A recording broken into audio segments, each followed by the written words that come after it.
Hi, friends. This is your old pal, Papa Dale. I'm a retired pastor, teacher, and theologian professor, having served the Lord Jesus Christ for over 50 years. My name is Dale Warren, but my friends just call me Papa Dale, and so can you. You can see the details on other videos on this channel about my personal testimony, family life, education, and ministry experiences. So, for now, let's just get started. And today's topic is Poetry Introduction. Today is the time for the JHI Jan Hus Bachelor of Arts in Biblical Literature degree lecture on the Introduction to Biblical Poetry.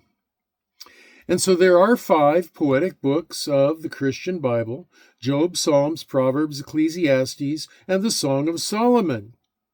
And they represent a profound exploration of human experience, divine wisdom, and the relationship between God and humanity. Each book offers a unique insight into life's complexities, challenges, and the pursuit of spiritual understanding. The book of Job is a profound exploration of suffering and divine justice. It tells the story of Job, a righteous man, who experiences intense suffering and loss. This book delves into the nature of suffering, the reason behind it, and the relationship between human righteousness and divine retribution. Job, a wealthy and upright man, faces an unimaginable series of calamities. Despite his suffering, he remains steadfast in his faith. The dialogue between Job and his friends, and ultimately God's response, addresses the problem of evil and suffering. The resolution of Job's story reaffirms God's sovereignty and the mystery of divine purposes. Job's story begins with a heavenly challenge to his righteousness. Satan argues that Job is faithful only because of his prosperity.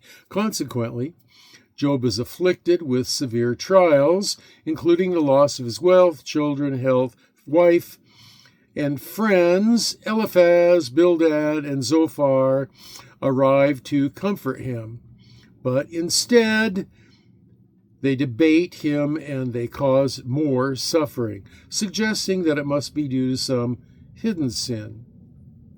Job's lament and his questioning of divine justice form the heart of the book. He demands a direct answer from God about why he, a blameless man, is suffering. The culmination comes when God responds out of a whirlwind, presenting a series of rhetorical questions that highlight the vast difference between divine and human understanding. God's eventual restoration and the reaffirmation of his faith. Did I say God? Job's eventual restoration and the reaffirmation of his faith illustrate the book's ultimate message. Human suffering is simply a part of a larger divine plan that is beyond complete human comprehension.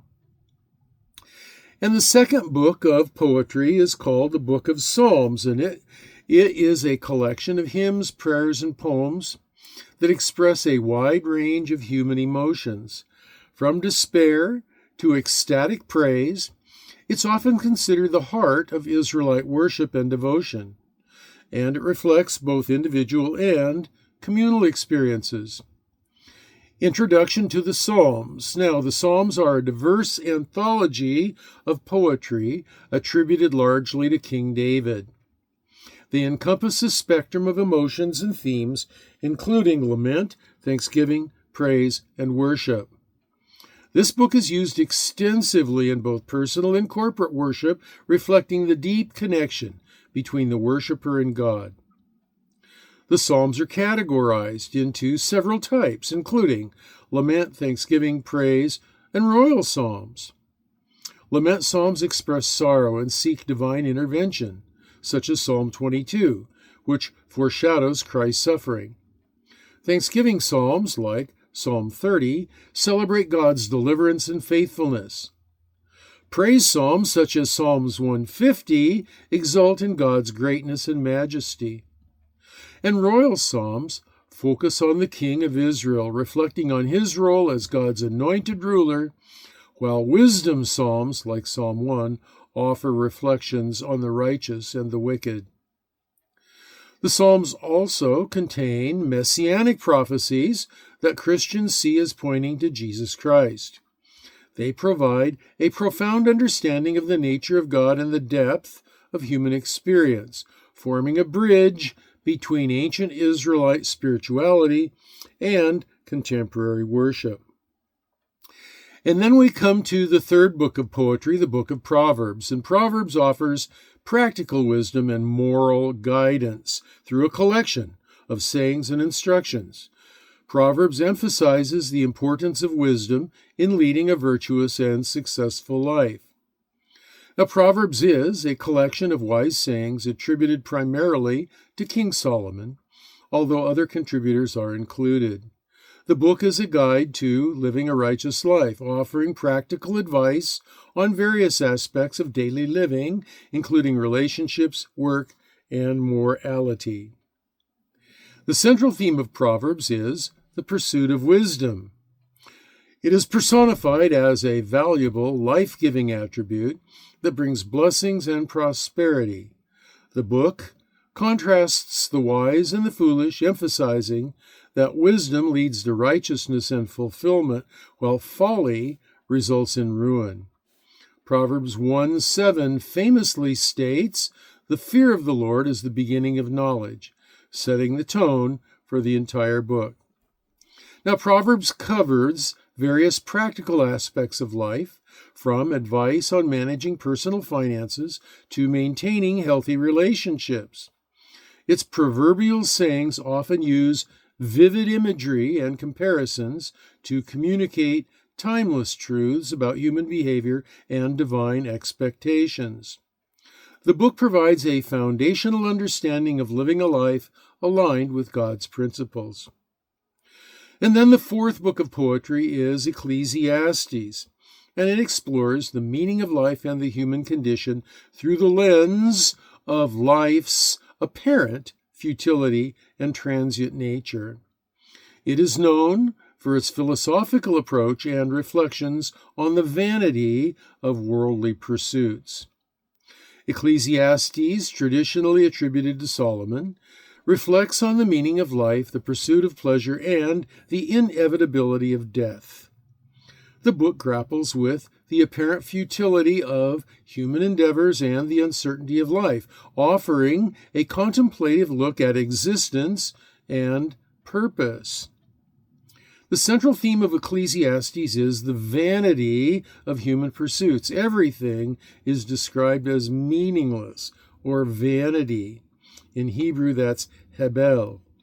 The preacher, Koheleth, reflects on the fleeting nature of human achievements, pleasures, and wisdom. Despite the apparent futility of life, the book concludes with the encouragement to fear God and keep His commandments, suggesting that reverence for God provides true meaning amidst life's uncertainties. Ecclesiastes also addresses the cyclical nature of life and the inevitability of death. It challenges conventional notions of success and happiness, emphasizing the importance of enjoying life's simple pleasures and recognizing the limits of human understanding. And the final and fifth book of biblical poetry is the Song of Solomon, also known as the Song of Songs. And it is a poetic and allegorical book that celebrates romantic love and desire. It is often interpreted as an allegory of love between Christ and the church, but it also stands as a celebration of marital love and beauty. The Song of Solomon is a lyrical dialogue between a bride and bridegroom, celebrating their love and desire. The book's vivid imagery and poetic language portray a deep and passionate relationship. It is often read both as a celebration of human love and as an allegory of divine love. Now, the Song of Solomon features a series of poems that celebrate the beauty and intensity of romantic love. It uses rich imagery and symbolism to describe the love between the bride and the bridegroom. Themes of beauty, longing, and intimacy are central, with the love described in highly sensuous and affectionate terms. While traditionally seen as a celebration of marital love, Christian interpretations often view it as an allegory of the love between Christ and his church. The book emphasizes the sanctity and beauty of love and the intimacy within the context of a committed relationship. And I will just interject with regard to the Song of Solomon that anything in the physical world is representative of something that is deeper, more meaningful, more wonderful in the spiritual world. So even if the Song of Songs is read with regard to human sexuality, marital relations, the actual underlying meaning is a spiritual meaning, in my opinion. Now, the 5 poetic books of the Bible, Job, Psalms, Proverbs, Ecclesiastes, and Song of Solomon, each provide unique insights into the human experience, divine wisdom, and spiritual growth. Collectively, they offer a rich tapestry of themes and teachings that have been integral to both personal devotion and communal worship throughout Christian history. And this has been your old pal Papa Dale here, your host for the subject of biblical poetry, and the year is 2024. Now, I will remind you that if you are studying to earn the Bachelor of Arts in Biblical Literature degree, you must actually read these lecture notes, and they can be found in the video transcript or in the video notes section below, or in the comment section below that. You are also required to look up every Bible citation. So anywhere there is a Bible citation that is 1 chapter long or shorter, then you need to look that up and read it. If it's more than 1 chapter long, then you don't need to reread it because you've already read the Bible twice for this study, for these individual book studies. And so, Lord willing, I shall return to bring you another video. And until that time, this is your old pal Papa Dale signing off for now and saying that I will be praying for you. It's not just something that I say. I will be praying for you that you will be well and that you will be blessed.